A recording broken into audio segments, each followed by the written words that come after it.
Hello and welcome to Thought for February the 17th. Our readings are Exodus chapter 28, Psalms 83 and 84, and Mark chapter 13. And our thought is, stay awake.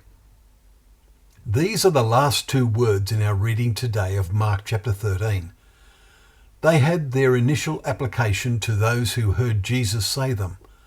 Jerusalem and the temple were destroyed in AD 70.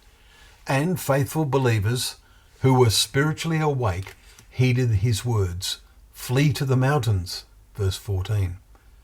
Instead of staying in Jerusalem with its wonderful temple, thinking it was impossible that God would let the temple and the Holy of Holies be destroyed, those who believe Jesus, that there will not be left one stone upon another that will not be thrown down, verse 2, did stay awake.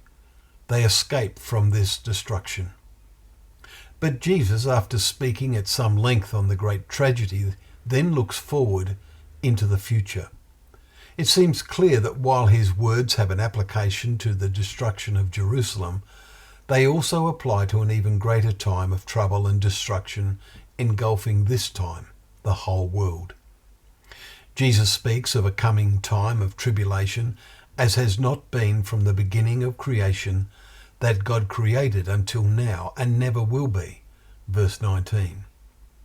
And while these words speak of the end of the Jewish age, they also have a secondary application to the days of the Lord's second coming, as they are a direct quote from the prophecy of Daniel chapter 12, verse 1. The Lord is to cut short those days, otherwise no human being would be saved, we read in verse 20.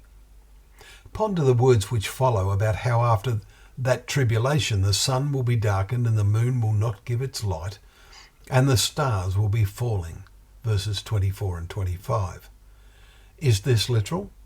Well, it should be understood symbolically. Note verse 31, where Jesus says, "Heaven and earth shall pass away, but my word shall not pass away," which leads us to recall what Peter later wrote. According to his promise, we are waiting for new heavens and a new earth, in which righteousness dwells. 2 Peter 3, verses 13. We therefore understand that the collapse of all governments and human institutions is coming, occurring because of their total godlessness. Human heavens and systems will be overwhelmed by awesome events. When?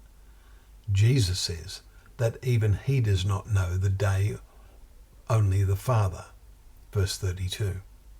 His next words are, be on your guard, keep awake.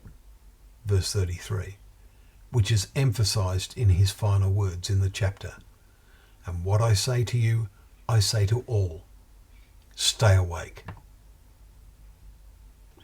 Well, thank you once again for joining us for Thought for the Day, where together we can open up the pages of God's Word, knowing that Word to be a lamp to our feet and a light to our path.